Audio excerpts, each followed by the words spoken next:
Here you go. Thanks. Welcome to Story Lab. This week, we're talking about humility, while we take a look at the most terrible and most amazing event in history.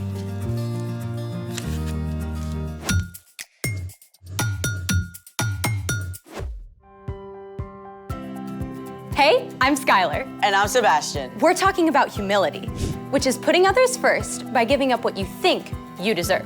And we're also celebrating the most amazing example of humility ever. Easter! How are you celebrating? I practice my crafty skills. Oh, Easter tree, how lovely are your branches. An egg tree. I love it! What are you doing to celebrate? My mom makes these really awesome hot cross buns for Easter breakfast, but they take forever. So I found a super quick recipe for resurrection rolls. Why are they called resurrection rolls? I think we gotta bake some to find out why. Well then, let's bake it. Step 1, open a tube of crescent roll dough. Oh, can I do it? Be my guest. I love this part. Okay, just wait for this. What now? Step 2, take a marshmallow, then dip it in melted butter. Then you're gonna wanna roll it in some cinnamon sugar. I like my sugar with sugar. Step 3, place each marshmallow on the wide end of the dough. Then you're gonna wrap it up tightly.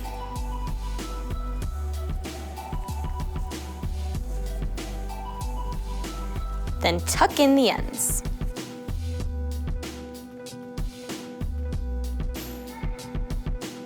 Do we do all of them? Yep, and you can roll them up if you want to.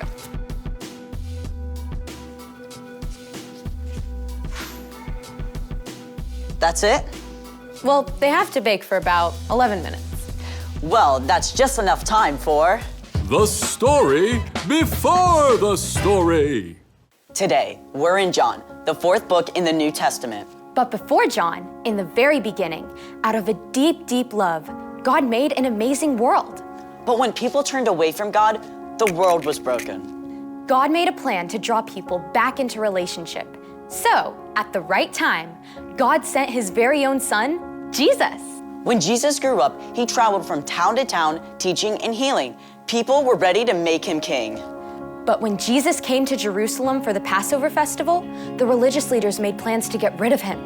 At a special Passover meal with his friends, Jesus shared one way people would know his followers, by their love. Which is where our story starts. Take it away. Hey everyone, I'm Chloe. The story we're telling today is epic. It includes the very worst and the very best moments ever. So strap in for the ride. After the Passover meal, Jesus led his friends across a valley to a garden called Gethsemane. While Jesus was praying, a group of religious leaders and soldiers entered the garden. They were led by one of Jesus' closest friends, Judas. Jesus knew why they had come, and he didn't try to run, even though he could have called angels to defend him. Who do you want? Jesus of Nazareth. I am he. Jesus actually allowed the soldiers to arrest him. Terrified, his friends ran away or followed at a distance. Even Peter, who had promised he would rather die than desert Jesus. Jesus was brought to stand before the father-in-law of the high priest, and then Caiaphas, the high priest himself. Witnesses told lies about him. Aren't you going to answer? Tell us if you are the Messiah, the Son of God. You have said so. From now on, you will see the Son of Man sitting at the right hand of the Mighty One. Jesus had just claimed to be God's son. It was what the religious leaders were waiting for. But they couldn't sentence him to die, so they sent him to the Roman governor Pilate. Pilate questioned Jesus and couldn't find that he had done anything wrong, so he brought him out to the crowd. I find no basis for any charge against him. Do you want me to set him free? The mob wouldn't listen to reason, so Pilate had Jesus whipped to try to satisfy them. Soldiers wrapped a purple robe around Jesus and placed a crown of thorns on his head to mock him. Then Pilate brought Jesus out again. Here he is. I don't find he's done anything wrong. Crucify him! Crucify him! Crucify him! Pilate didn't believe Jesus was guilty, but he also wanted to keep the Jewish leaders happy. So he sent Jesus to be killed by crucifixion. Jesus even had to carry his own heavy wooden cross through the dusty streets of Jerusalem. Outside the city walls, on the barren hill of Golgotha, Jesus was nailed to the cross. The soldiers placed him between two common thieves. Though most of Jesus' followers were hiding, his mother Mary and several others huddled below to see what would happen. At noon, darkness settled over the land. At last, Jesus cried out, It is finished. Then he bowed his head and died. The earth shook. Rocks split wide open. It was the deepest, darkest moment the world has ever known. God's very own son had chosen to give up his life. A follower of Jesus named Joseph from Arimathea took Jesus' body and laid it in his own tomb cut out of rock. A heavy stone was rolled across the entrance. Through the darkness of Friday and Saturday, Jesus' friends hid out, afraid the religious leaders might come for them too. But early Sunday morning, Mary Magdalene went to the tomb with special spices to place on Jesus' body. When she arrived in the garden, she discovered the stone had been removed, and the tomb was empty. After the terrible events of the last few days, Mary had no idea what to think. She ran to the place where Jesus' disciples were staying. They have taken the Lord out of the tomb, and we don't know where they have put him.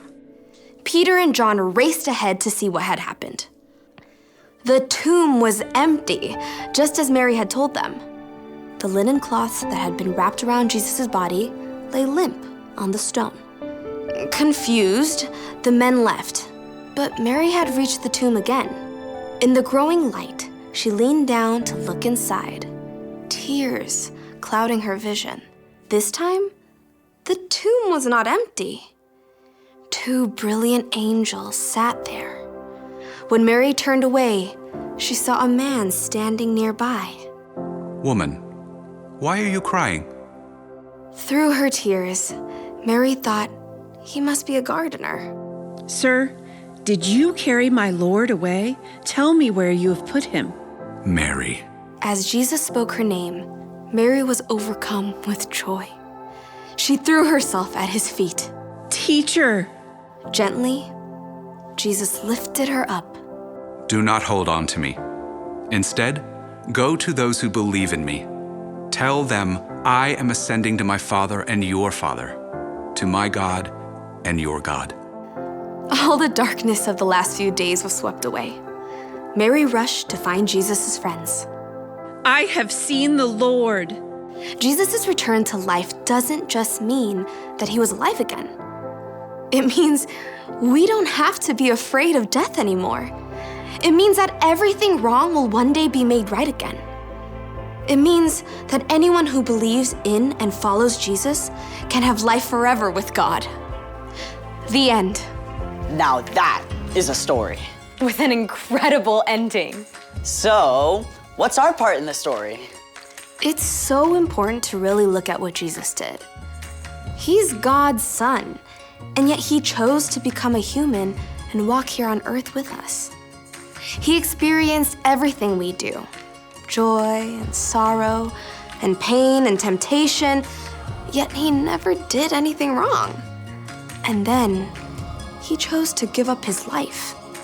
For us.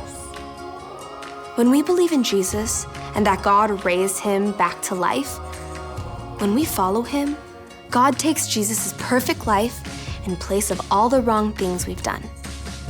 God promises that death won't be the end for us. Because of Jesus, we can live forever with him. I feel like celebrating now. Me too. Me three, for sure. See you next time. So here's the thing.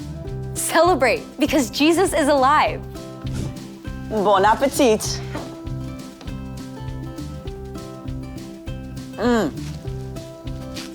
Hey, wait a minute. There's nothing in here. Yep, the marshmallow's gone. Oh, like the empty tomb on Easter morning. I knew you'd get there. Thanks for joining us in the Story Lab. See you next time. Oh, really good.